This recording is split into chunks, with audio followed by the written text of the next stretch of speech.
Salut à tous les amis, j'espère que vous allez bien. On se retrouve aujourd'hui pour débriefer le match entre le Barça et Girona qui vient de se terminer tout simplement. Match qui avait lieu donc à Montilivi à l'extérieur pour le Barça, donc match de championnat. On débriefe d'abord en évoquant les 11 côté Barça et ensuite Girona côté Barça. Pas mal de rotations, assez logique puisqu'il y aura un match assez rapidement avec Ter Stegen au but, une défense centrale remaniée, Eric Garcia, Araujo à droite, Koundé à gauche. C'était Marcos Alonso qui vient tout juste de prolonger, qui a été titularisé.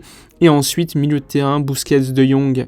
Et on va dire que c'était Gavi qui avait ce rôle également d'être au milieu.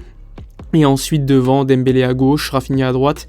Et en dessous, en numéro 9. Côté Girona, quelques joueurs qu'on connaît plutôt bien, on va dire, en Liga, qui sont référencés, qui ont leur petite réputation, avec notamment Arnaud Martinez, latéral droit de Girona, que le Barça piste. Il y a Yann Couto, qui appartient à Manchester City, qui aurait pu signer à Barcelone il y a quelques saisons.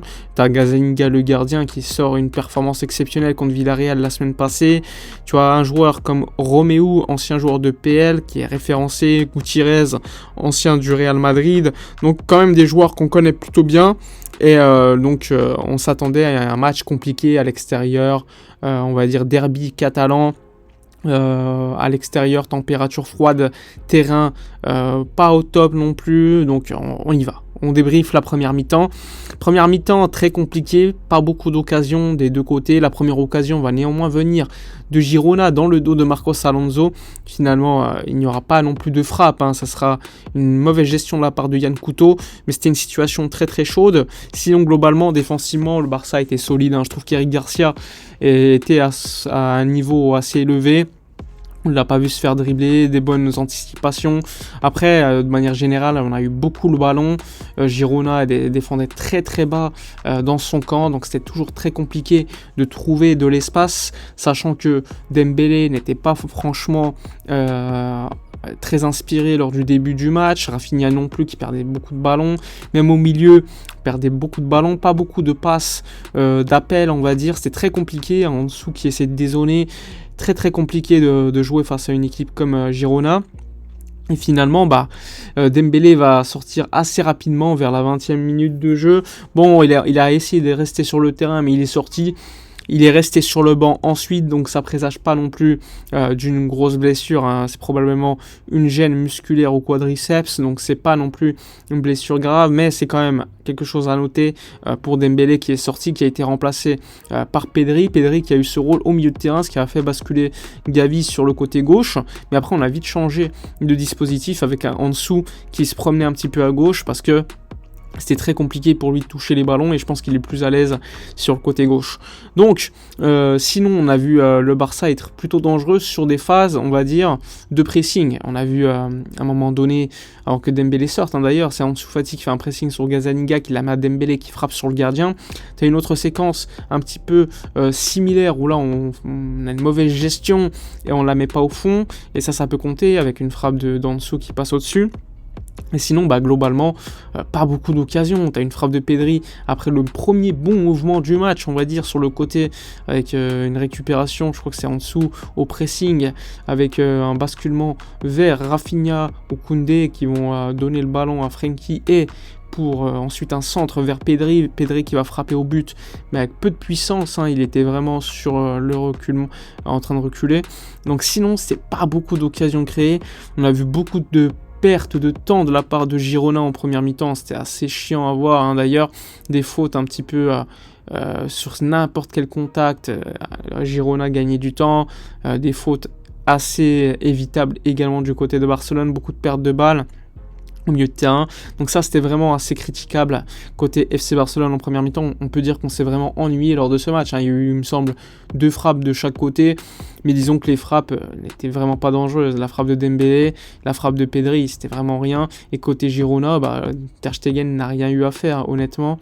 Donc c'était vraiment pas top. On va dire que défensivement, c'était solide comme d'habitude en Liga, pas mis en danger plus que ça, mais en termes de création de jeu, les ailiers n'étaient pas du tout au niveau. En plus, tu perds Dembélé qui est peut-être le meilleur joueur actuellement de Barcelone. Donc c'était vraiment très critiquable cette première mi-temps. On a vu Marcos Alonso qui apportait rien du tout sur le côté gauche. Koundé très défensif comme d'habitude, on le sait. Et des relayeurs pas inspiré, beaucoup de pertes de balles de Busquets, donc franchement pas top. On va passer cette fois-ci à la seconde mi-temps.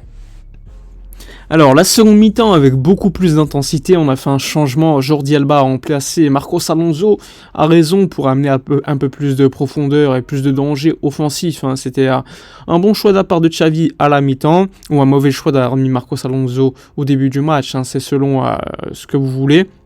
Et donc, à partir de ce moment-là, beaucoup plus d'intensité, on le voyait, on récupérait beaucoup de ballons, on avait la volonté de marquer ce premier but du match, et c'est ce qui va arriver, avec une très belle action, ça va arriver à un pressing, commencé par Pedri, puis après tout le monde a suivi, De Jong, Rafinha, Ansu Fati, pour le décalage, pour Jordi Alba, qui centre pour Pedri, Frenkie de Jong. Finalement le gardien la touche, ça revient vers Pedri qui n'a plus qu'à la pousser au fond, ça va faire 1-0. Et à partir de ce moment-là, on va dire que, pendant 10 minutes, le Barça a continué à jouer. Et ensuite, les 20 dernières minutes du match, c'était vraiment limite de l'attaque-défense. Et le Barça jouait en contre. Et le Barça a eu des opportunités. 2-3 opportunités avec Ansu Fati qui n'a pas eu l'effet escompté. Ou Rafinha, à un moment donné, qui glisse dans la surface alors qu'il peut la mettre. Et sinon, que des contres pour le Barça. Sinon, une grosse domination de la part de Girona à la fin du match pendant les 15-20 dernières minutes. Avec beaucoup d'occasions, beaucoup de situations, on va dire.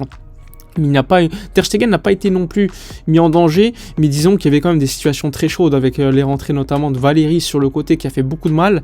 Arnaud Martinez, celui qui est pisté par le Barça pour jouer comme latéral droit, a fait un énorme match. Même le centre, à la dernière action où il y a Ter Stegen qui arrête une balle de la tête, c'est lui qui fait le centre. Donc c'était vraiment intense, fin du match compliqué pour le Barça. On avait fait quand même rentrer Kessié en fin de match, Alejandro Balde qui avait remplacé Ansu Fati, donc on savait qu'il y avait une véritable volonté de Xavi de défendre les dernières minutes. C'était vraiment très compliqué, on a beaucoup souffert, on a eu beaucoup de chance sur un des centres où franchement l'attaquant frappe à côté, elle peut vraiment aller au but et je pense que Ter Stegen n'aurait pu rien faire. Mais bon, sur le match, on va dire que la deuxième mi-temps était vraiment intéressante des deux côtés. Vraiment deux équipes de foot qui ont décidé de nous donner un peu plus de ce qu'on avait vu en première mi-temps.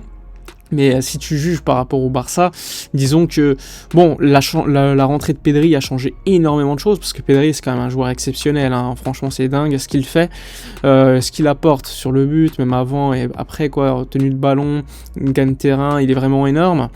Mais sinon, on doit s'attendre à beaucoup mieux. Après, c'est un terrain compliqué, Girona. À l'extérieur, pour le Barça, c'est toujours compliqué. On prend des points importants qui, à la fin, pourront être encore plus importants qu'on le pense. Encore une victoire 1-0. On les enchaîne depuis, on va dire, à part le Classico 3-1. Et en Supercoupe en demi-finale, nos résultats derniers, c'est que des 1-0, c'est vraiment sur la limite. Il y a des matchs où franchement on mérite beaucoup plus. Là, on va dire qu'on a eu beaucoup de chance, que défensivement c'est tenu, avec un Araujo, on va dire défensivement dans les airs, très important. Et Eric Garcia qui a fait un bon match selon moi. Un Rafinha trop maladroit, Ansu Fati aussi, pas assez dribbleur, on le voit avoir beaucoup de mal. Un Frenkie de Jong a été important, tout comme Gavi dans son activité, mais on attend plus. Sinon, Pedri a été au-dessus de tous, selon moi. Donc, n'hésitez pas dans les commentaires à donner votre homme du match, à liker, commenter, partager. Victoire du Barça 1-0, but de Pedri à Montilivi. Je vous dis donc à la prochaine et d'ici là, comme d'habitude, portez-vous bien.